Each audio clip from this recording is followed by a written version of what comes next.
A very good evening to you all and welcome to our second and final edition of News Tonight here on UBC TV this Monday, the 28th day of October 2024. But first, let's have a look at our top stories.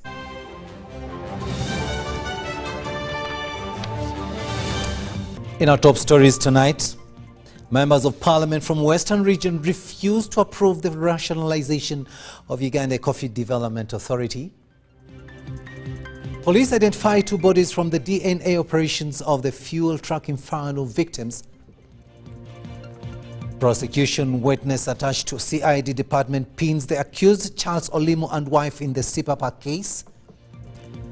And in sports, Crested Cranes team edges out to the Democratic Republic of the Congo in the international friendly game.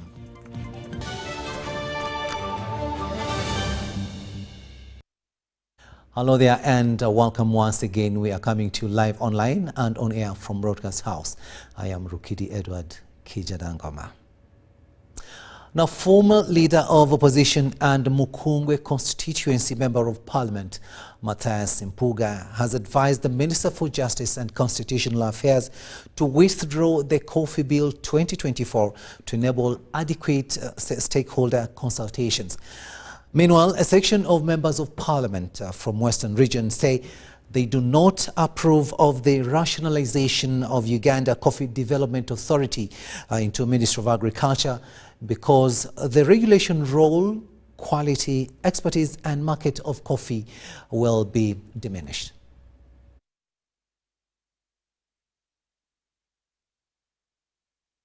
A section of legislators from Western Region have opposed the Coffee Bill 2024 that is meant to merge Uganda Coffee Development Authority in the Ministry of Agriculture through the rationalization of government agencies. They say that before going to vote at the third stage of this bill, they will mobilize against the merger, which to them is going to affect the production, quality and market of coffee. People in this region had started to uproot tea whose cost had gone down to planting coffee. Now, you have killed the tea, you are now coming for coffee. It is deliberate because they believe that the poor are easily governed. We need some rescue. We needed bailout. For us who needed bailout, we've not gotten any bailout. The coffee industry, where we are doing extremely well and we don't need any government intervention. I uprooted tea, my 20 acres, I've planted coffee. Member of Parliament Isingoma said the issue of coffee should not be tribalized, disagreeing with the notion of rationalization to cut costs. While Hoimauman Member of Parliament Nyakato says if this bill is passed, they are going to see monopolism in the coffee sector. But in any process, there is what we call the trade-offs. You trade off the factors which led to the creation of UCDA have not gone away. Why was UCDA created? The Minister of Agriculture should know that they have failed to perform their work efficiently. Did recommend they come up with the tea policy. The Minister of Agriculture up to now, we have very many petitions in Parliament of farmers, of tea, that ineffective. Then again you call a ministry, an agency like this, Uganda Coffee Development Authority, to also come, you kill it. Member of Parliament Mbwate Kamwa explains that the period given of 3 years to rationalize UCDA targets the 2026 general elections. They are not saying they are postponing it, they are giving it 3 years in faith. No, they want immediately after elections. That's when they want to take it away. Because members are scared that the attrition rate now, if we are to say we just close it, we kill it, now, few will come back. Meanwhile, Mukungwe constituency MP Mathias Mpuga says such a legislation needs to be made for the good of the people. However, the consultations were inadequate. Name of the people, for the benefit of the people, and therefore it must have ears from across stakeholders. So a bill can be withdrawn. The Minister of Justice should not feel ashamed to return to his principles and advise a withdrawal of the same. On the president's statements on rationalization, Puga says efforts of private people, individuals and other agencies must be respected. Said that he's keen on rationalizing all consuming agencies. But we all know that UCDA is not a consuming agency, it's actually a producer. If you're going to manage an economy as delicate and fragile as ours, particular entities must thrive as facilitators. The Coffee Bill 2024 has been tribalized, politicized and attracted a lot of social media critics, plus the President of Uganda coming out with statements to explain and clarify the importance of rationalization of government agencies. I'm Navka Farid and Gloria Gwitabinji at Parliament. Opposition National Unity Platform NUP has unveiled their candidate for the Kisoro District Woman Member of Parliament seat, Sultana Salim, their offices in Makere, Kavli. At the same event, no President Robert Kyagulanyi Ssentamu was strongly opposed to the proposed Coffee Bill 2024, which has sparked controversy among coffee growers.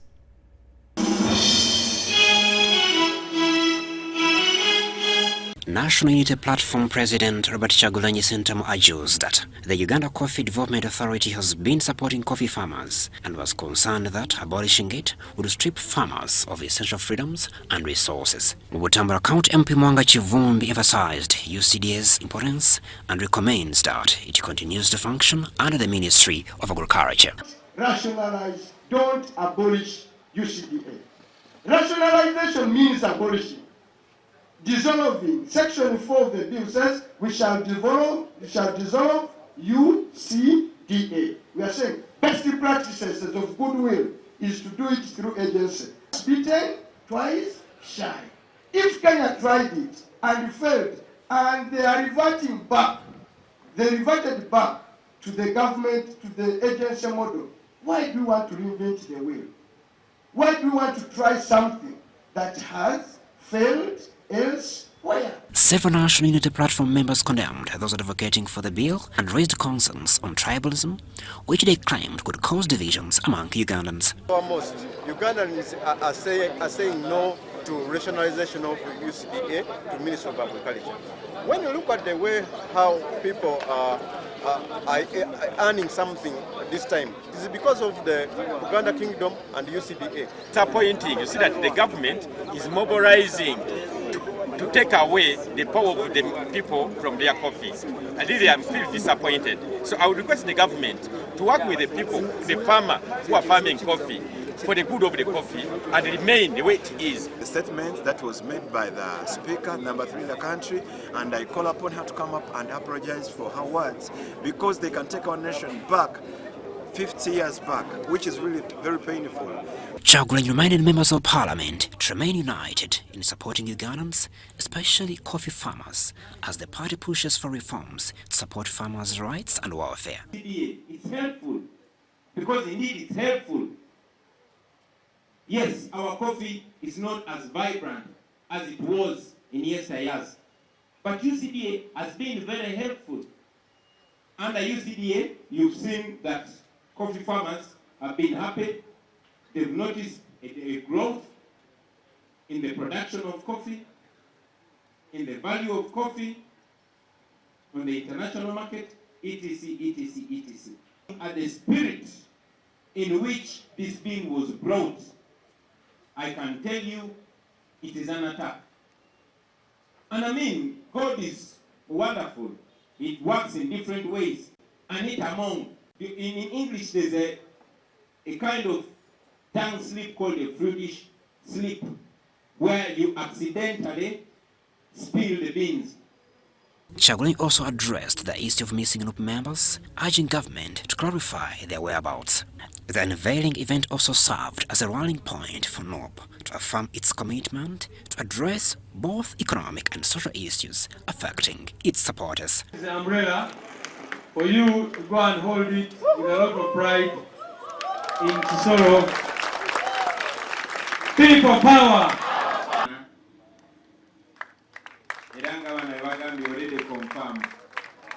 We'll be there, we'll stand with you, and we'll weather the storm together. John Bosco Chibalama is still missing. On Saturday, his twins, who are now 8 years, they were 2.5 years when he was taken away. Crispus Arinitwe, Jamil Sekaja, UBC News. Now, police have identified additional 2 bodies arising from the ongoing DNA operations from the victims of the fuel truck inferno, which happened in Chigogwa last week, bringing the death toll to 26. Over the weekend, at least 22 bodies were handed over to the marched families by the Police Health Directorate.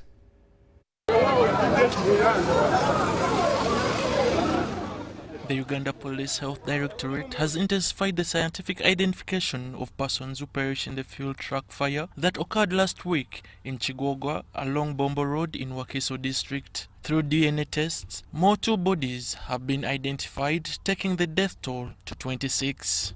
We had reported that 24 individuals had been confirmed dead, but later in the evening, we registered more 2 deaths.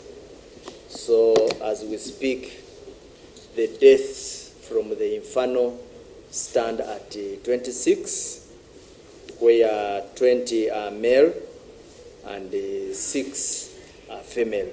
Over the week, police with the State Minister for National Guidance, Geoffrey Kabyanga, handed over 22 bodies to marched families for burial arrangements.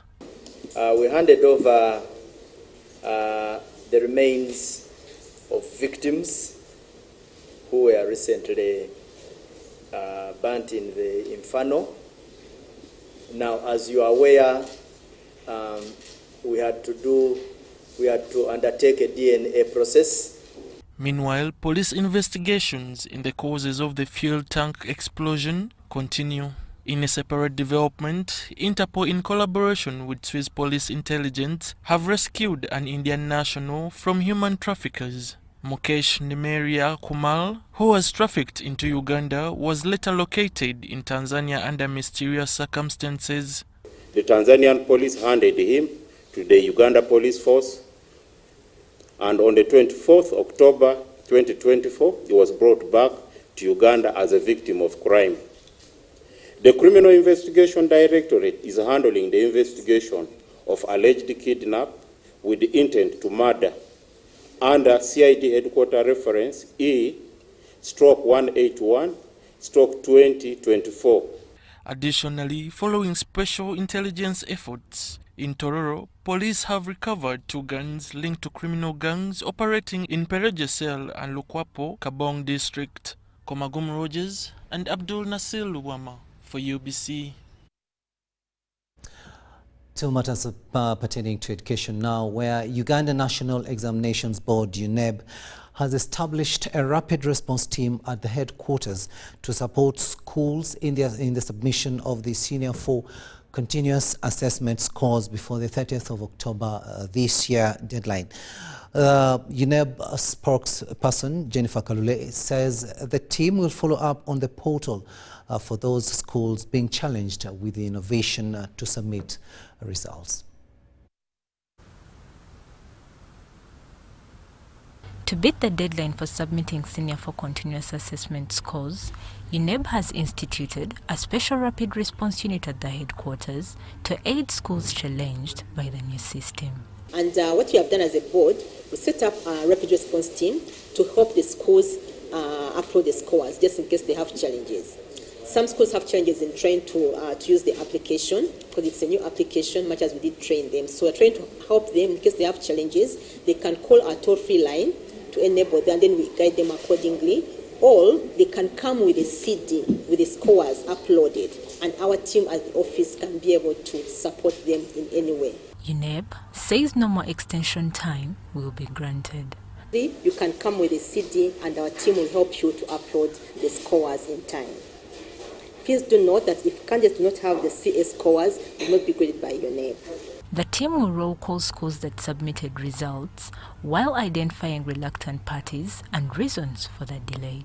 That is 0, 0800 111 427 or 0800 211 077. You can call in case you need any assistance. Meanwhile, police have arrested 3 for allegedly being involved in examination malpractices. The 3 were allegedly found by UNEP scout with a copy of the chemistry examination paper inside a laboratory where preparations were being made for the candidates.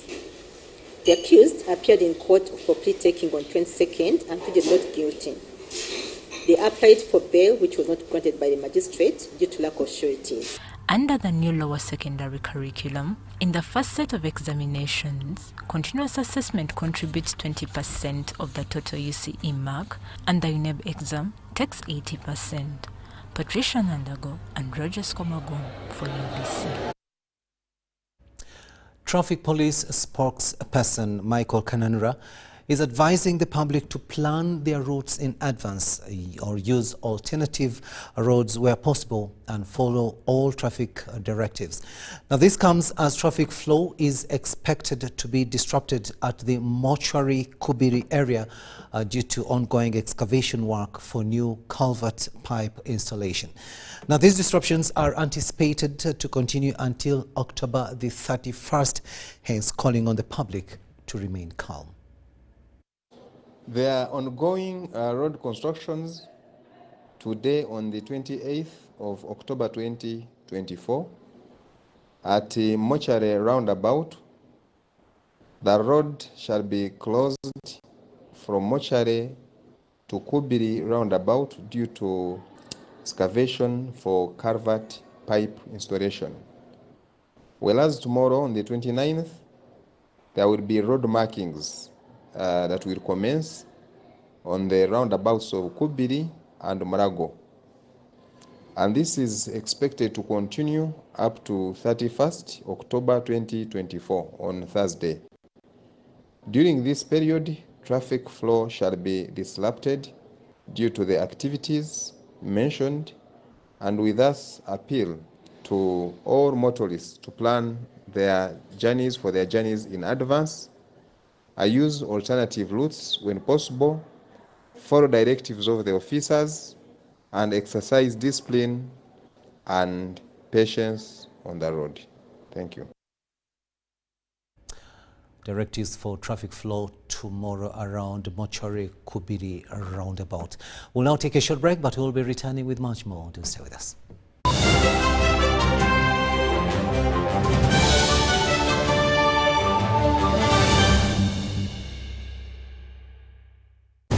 Winning requires the stamina of a lion.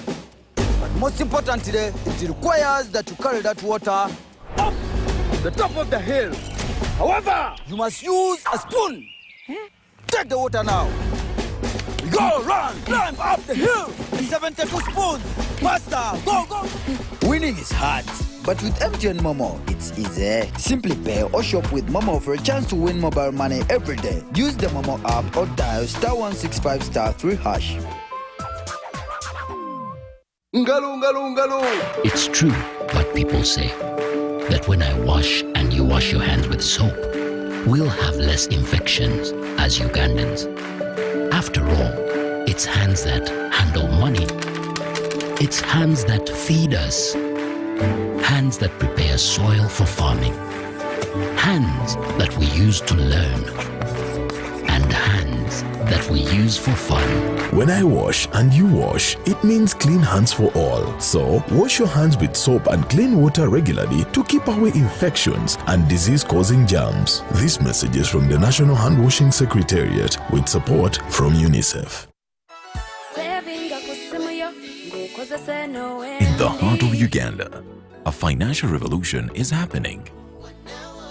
We were once left out, saving the old-fashioned way, with an unexpected saving spot, keeping it too close for comfort.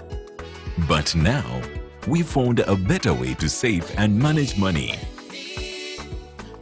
Download the Wendy app from Google Play or App Store or dial *229 hash. With Wendy, your money is safe and you can earn interest daily. Visit your Google Play or App Store or dial *229# to register. Wendy Wanawoli.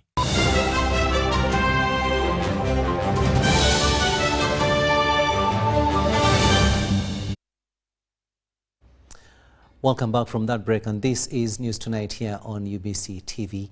I am Rukidi Edward Kijanangoma. Now, after 5 years of interruption, the European Union Film Festival has made a grand return to Kampala's National Theatre.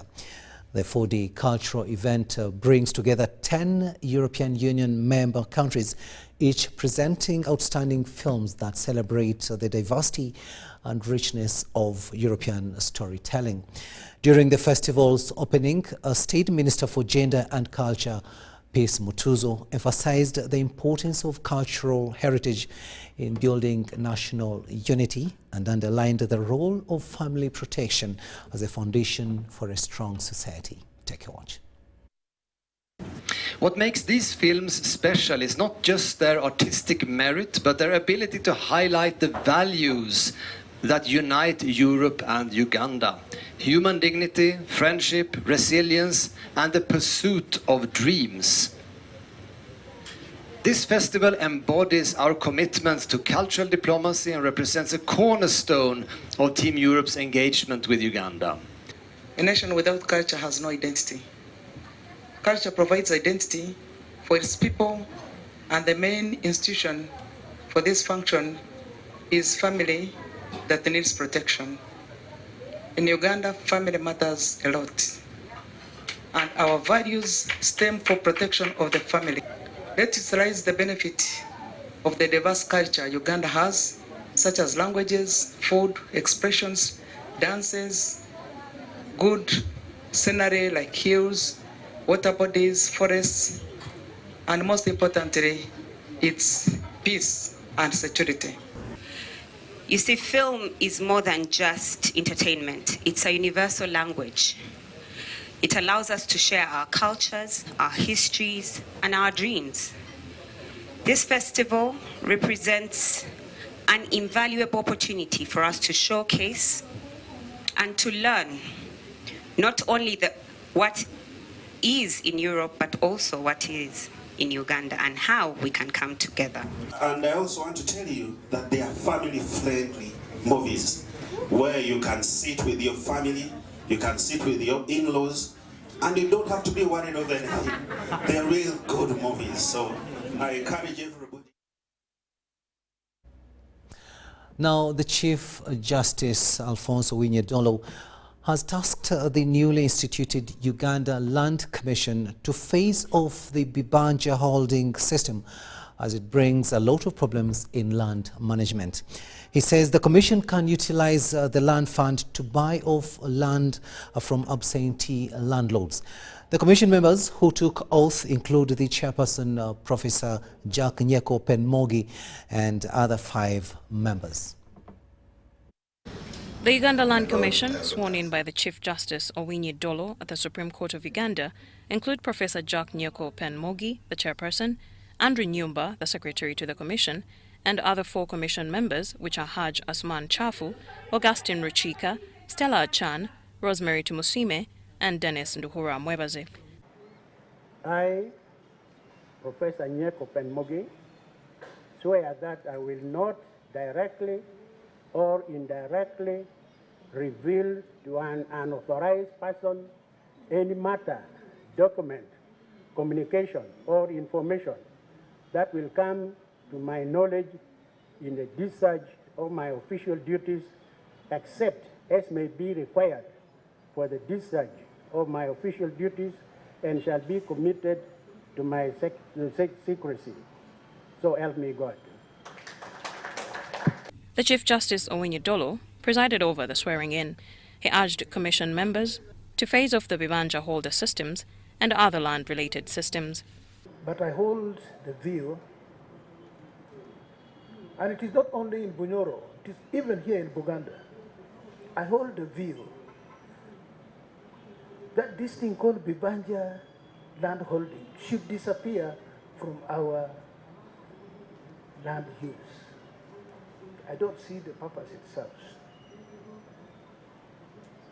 The Minister for Lands, Housing and Urban Development, Judith Nabakova, pointed out some failing factors of land management include judicial delays. She tasked the Commission to increase non-tax revenue collections and ensure accurate identification of leases on government land. Conflicts currently constitute the bulk of the cases within our judicial system, underscoring the urgent need for resolutions that are both equitable and expeditious. It is imperative that the Commission works tirelessly to resolve any dispute involving government land, ensuring that all parties are given a fair hearing and the decisions are made transparently and judiciously. The Commission Chairperson, Professor Nyeko Penmogi, committed to create a land bank for different government projects. Also pledged to intensify efforts to protect and secure government land. Here it's going to be our responsibility to protect those land which already belongs to government, but at the same time it will be the responsibility of the Commission to try to acquire land from landowners for the purpose of land banking for future development, which requires direct intervention by government. Despite stringent measures established by government, land conflicts on government land remain a pressing issue, forming a big part of legal disputes. Maureen Babidie for UBC. Thanks, Maureen, for that report there. Now, the founder of Federal Confederation of the Congo, CFC, James Kenda Odu, has called upon people of Eastern Democratic Republic of the Congo to denounce a rebellion against their government. He was addressing the people of Aru County in West Nile during his return home from incarceration. Now, in May this year, Kenda was arrested by the FARDC, that is the DRC army, in Bunia under unclear circumstances, but was later pardoned by President Felix Tshisekedi.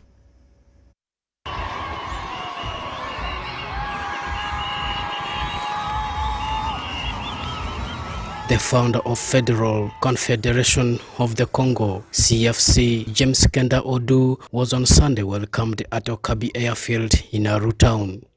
Who came to receive him and to express their gratitude to the Lord, and especially for Kenda. Kenda is one of the leading leader in this area.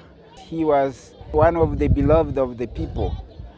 Erdimavura ikoni ashi mavu bashi majema foto ikanedia ashi yake na wadi 4 atolo mini mavu atolo ro force afemana wadi 4 present iri dika afemana wadi 4 amadiri endro mungu ne rigirisi yozo ne rembi amavu ituria ruarese. James Kenda, who is a prominent business figure in Democratic Republic of Congo, was arrested when he was on his business trip to Bunia in May this year.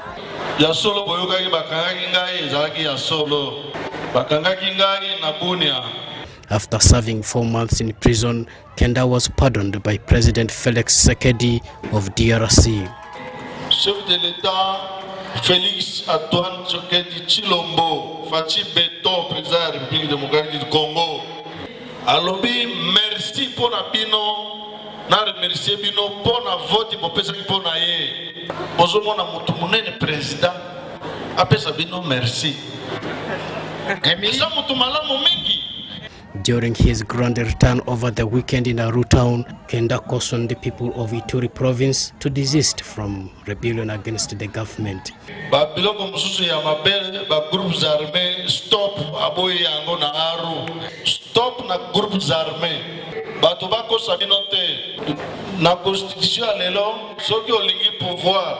Zela mikolo bazo tia kombo okende na seni otia kombo ba vote on a vote. Ituri province is faced with the major challenges of road infrastructure, which President Tshisekedi has promised to start working on, with the first major route being Aru Town and Isiro route.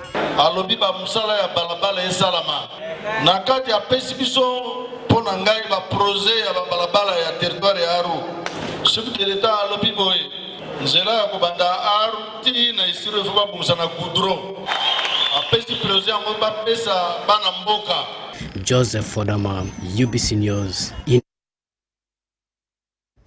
Now, during a prayer service at Al-Madinatul Munawwara Islamic Primary School in Mende, Wakiso, the district Hadi of Wakiso, Sheikh Arias Kigozi, called upon the Minister of Education and Sports to preserve Islamic traditions, especially girls' dress code and veiling practices during exams.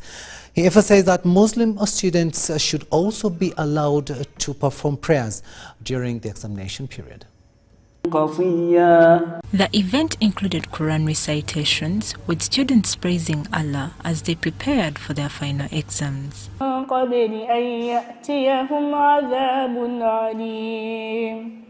قال يا قوم إني لكم نذير مبين أن اعبدوا الله واتقوه وأطيعون. District Kedi of Wakiso, Sheikh Arias Chigozi, who is also the founder of Al-Madinatul Munawwara schools, further encouraged parents to uphold religious values at home and to teach their children practical domestic skills as they transition from school. bayite ebibuuzo byabwe okusingira ddala Allah abayizi baffe ab'Madinatul Munawwara aba P7 ne P7 y'Oluwarabu ne P7 y'Oluzungu ayi Allah bateekemu abo abagenda okusoma obulungi. We call upon the parents to support these learners in a time of the holiday because very soon they are going to write their PLE and they will be going back home. Please talk to your students, to your learners, talk to your kids, listen to them, try to share with them the ideas. Try to ask them what their plans, what do they think. He reiterated sustaining Islamic values in educational settings, especially for girls, to maintain their faith and identity. They are going to enter the exams. They have to cover the normal way of dressing code. We've taught them. They cover their head and even they cover all their body. Please, please, please, please respect this kind of dress because as a Muslim we are required to dress like that. So I require the examiners as they do the check-up and checking them as they enter to do their exams, let them also know that this is the way of dressing. They should respect it and even allowing the Muslim learners to dress in their way of dressing. Awowe Fatima Musmenta, a student, shared that they were well prepared. We have been given limited lessons and we believe that we shall make first grades only, no secondary people, only first grades. And I believe that our teachers have done their level best and we are also doing our level best to make sure that we make first grades only. We have been fed well. First of all, our parents have been able to pay for our school fees and we are all at school. Jamil Sekaja for UBC. Now, Minister of State for Gender and Culture, Piers Mutuzo, has emphasized the need to extend maximum respect and fair compensation for the care and support workers. According to the minister, unpaid care and support work disproportionately affects women who bear 65% of the burden, while men account for only 20%. She made the remarks ahead of the International Care and Support celebrations. We have more in this story. The International Care and Support Day seeks to promote participation among all stakeholders, ensuring that care and support providers receive fair compensation. Minister of State for Gender, Piers Mutuzo, revealed that care and support work affects most the women, older persons, and children, and the need to recognize and value them. Although we also acknowledge that without it, our society would also not cooperate very well, because much of this work is done because of love, relationships, integrity, protection of families, for even development. To alleviate the burden on women, the government plans to reduce costs associated with electricity and cooking, among other household chores. Unpaid care work consists about 65% of the work women do on a daily basis. While for men, unpaid care work consists about 20% of the work they do.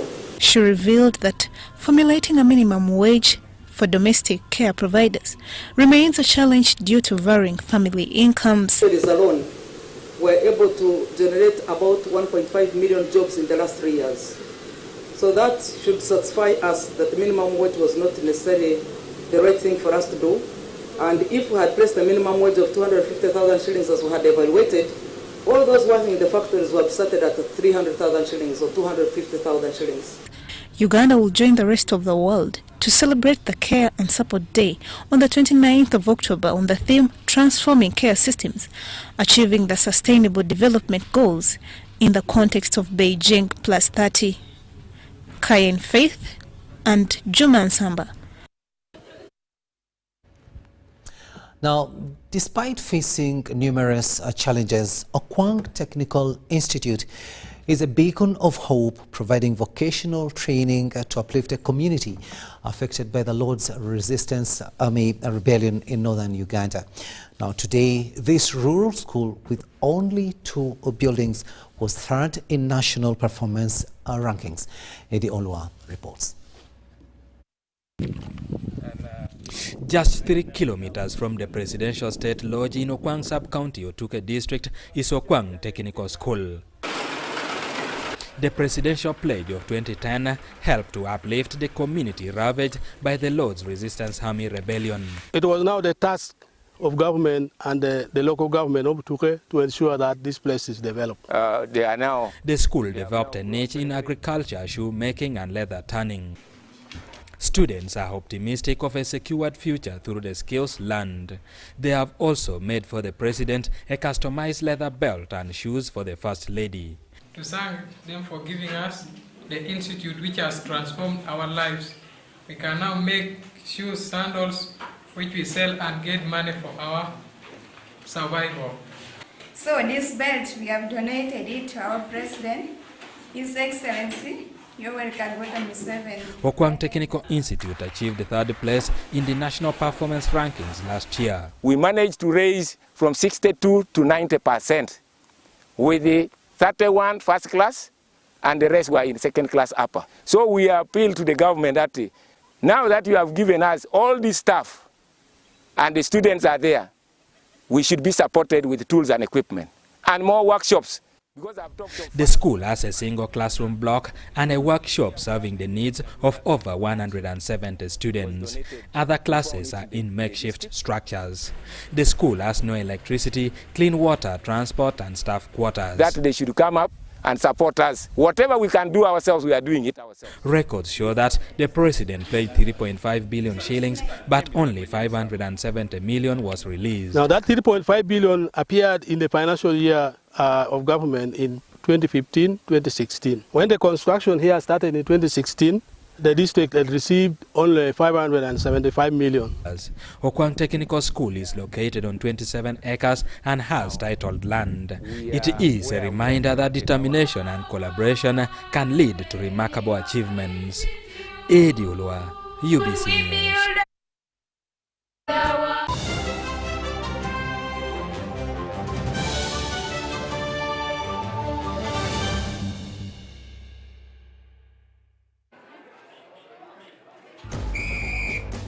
To be a winner, it requires that you exceed all the limits of mankind and womankind.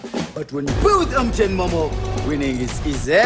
Simply get your phone and use the Momo app or dial *165*3#, enter merchant code, enter amount, enter your Momo PIN and pay.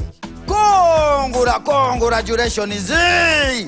Your stomach is full and now you stand a chance to win mobile money with MTN Momo.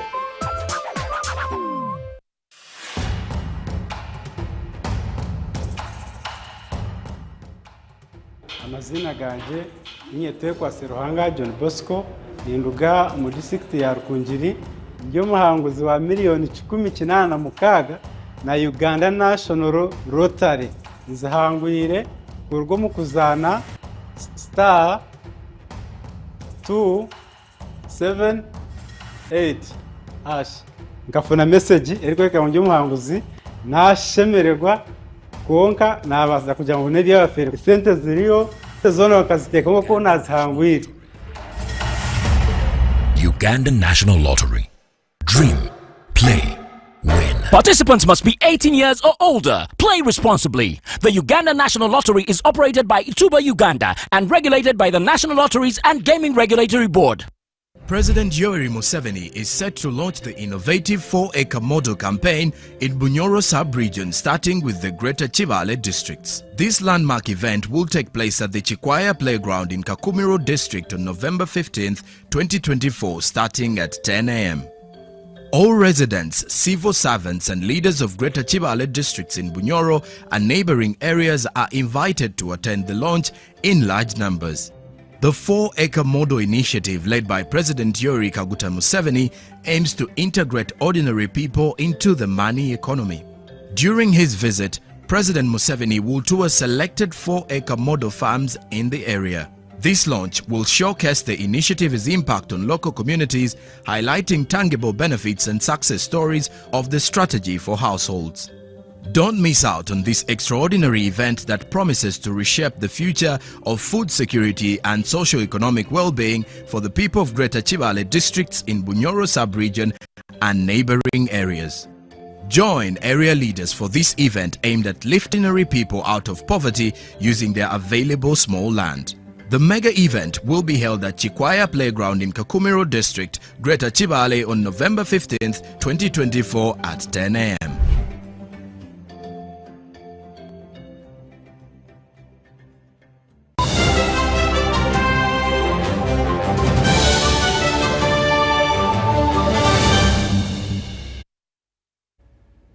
Welcome back. Let's have a look now at business news.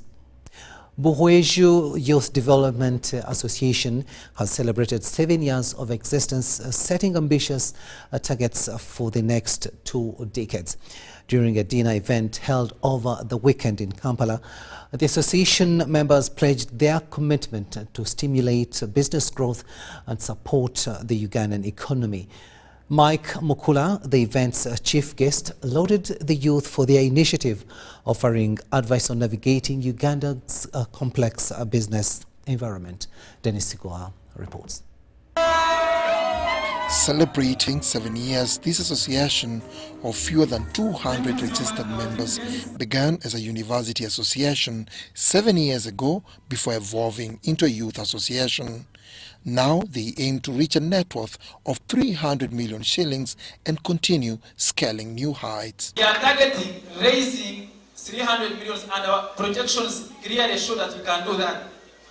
Because we are targeting having 200 members, and that means we can save 10 million per month.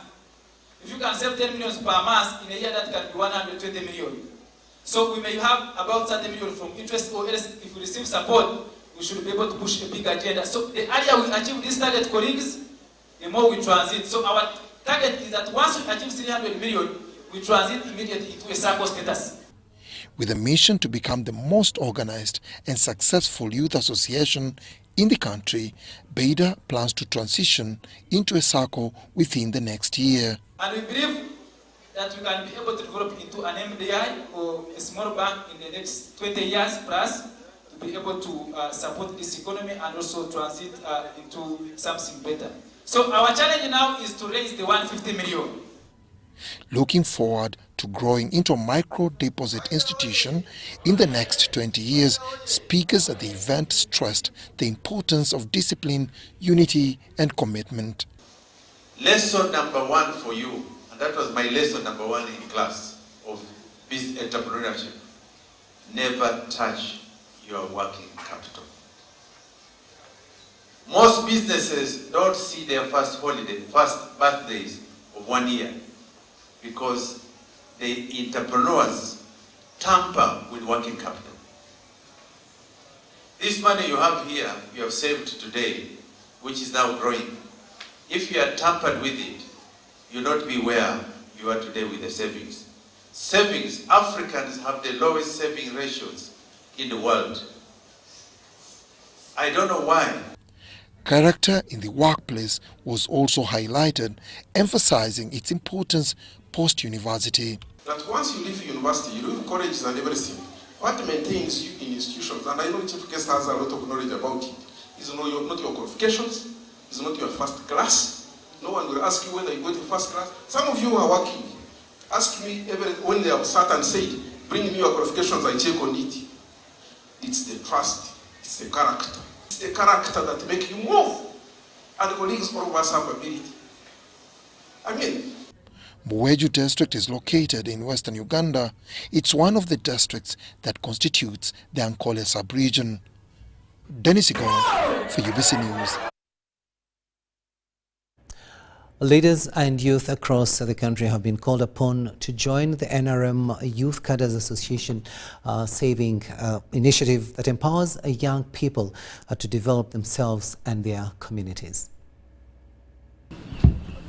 The chairperson of the NRM Youth Cadres Association, Emmanuel Nahamia, has briefed the media on the circle launch at Makerere University. Later have a circle within this association that will always give us finances to finance our own startups and across the country. 30th of October, that will be on Wednesday, we shall launch this circle in Makerere University at CTF with the president as the chief guest. Naamanya Peace, the Circle Women Affairs representative, encouraged all youth to join the initiative that will foster entrepreneurship, financial inclusion and poverty reduction. Let it be your NOP, your FDC. One goal is to fight poverty. So we are calling upon all youths, live for those things. Members highlight unity among the youth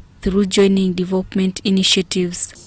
Under our umbrella, we have different categories. We have university students, we have chapter chairpersons of the NR. Fight unemployment among the young people, so that we can improve our welfare. Ugandans, youth, and also the elders who are there to come up and give support to these young people. They came up together all over the country, and they managed to mobilize all our youth from all over the country. So I call upon all the politicians, all the government leaders, all the religious leaders to come up and support this team, our youth, and they build themselves up. So, Nabasa Viola compiled the story for UBC News. We'll take yet another short break and return with the latest in sports.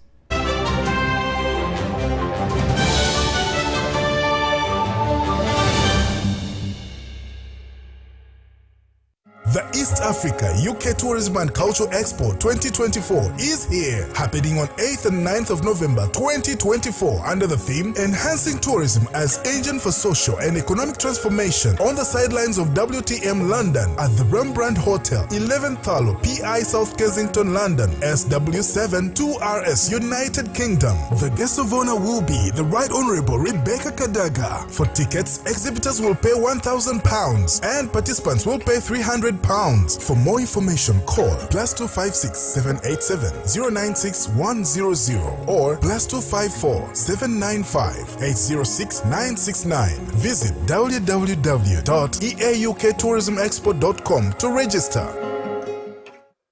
At Uganda Development Bank, we are committed to empowering communities by supporting projects that unlock excellent economic benefits for Ugandans through job creation, tax contribution, output value, and foreign exchange.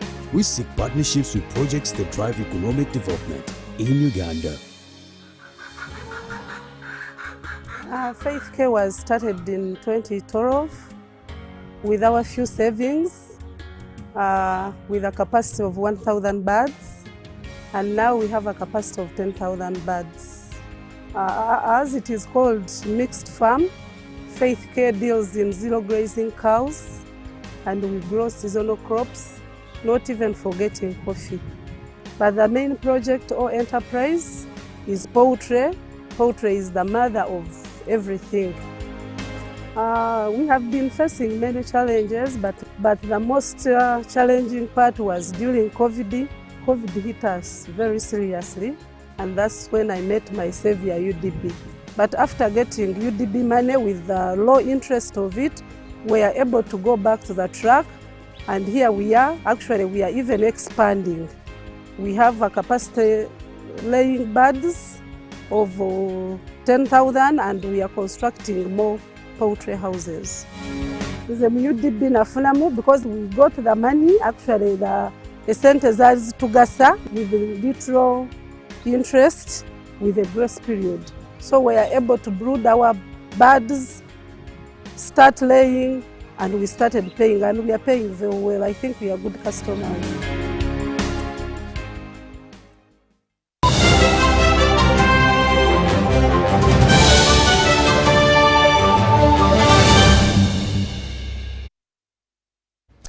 Welcome back. Now an item of sports news, and Uganda senior women's national team, the Crested Cranes, edged the Democratic Republic of the Congo in the international friendly game played at Stade Domates Stadium in Kinshasa.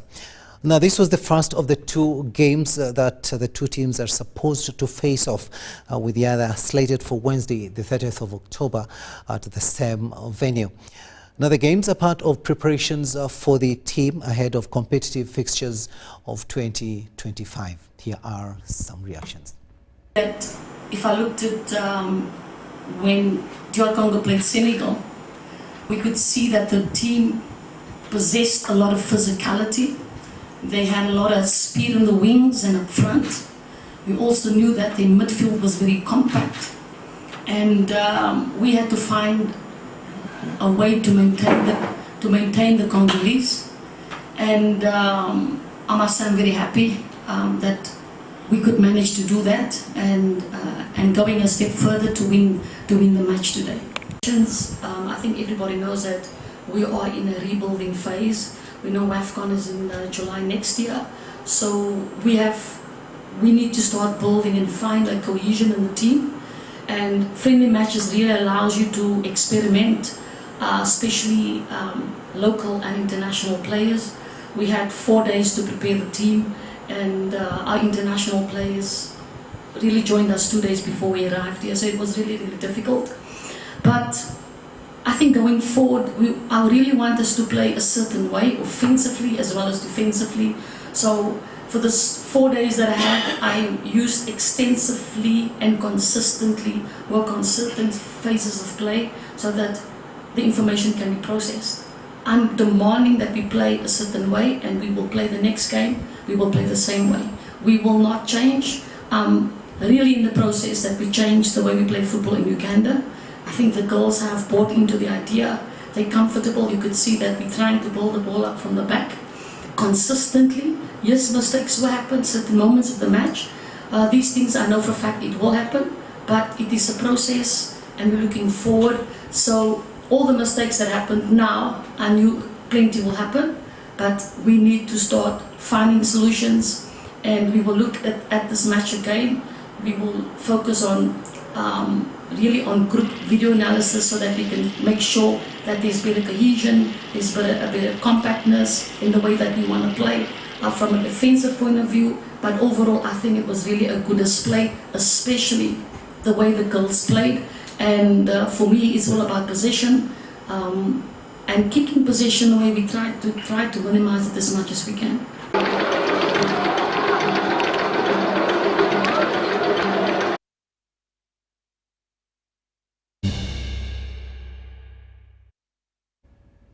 And before we leave you, let's have a recap of our top stories.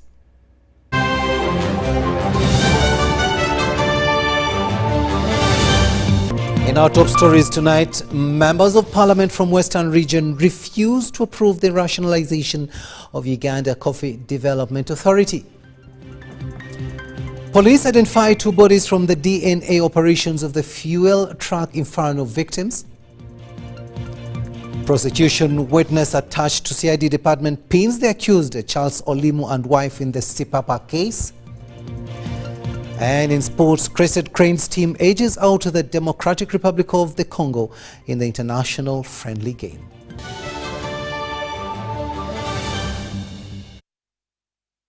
And that brings us to the end of this bulletin. Thank you so much for having kept us company. I am Kedi Edward Kijanangoma, wishing you a blessed night.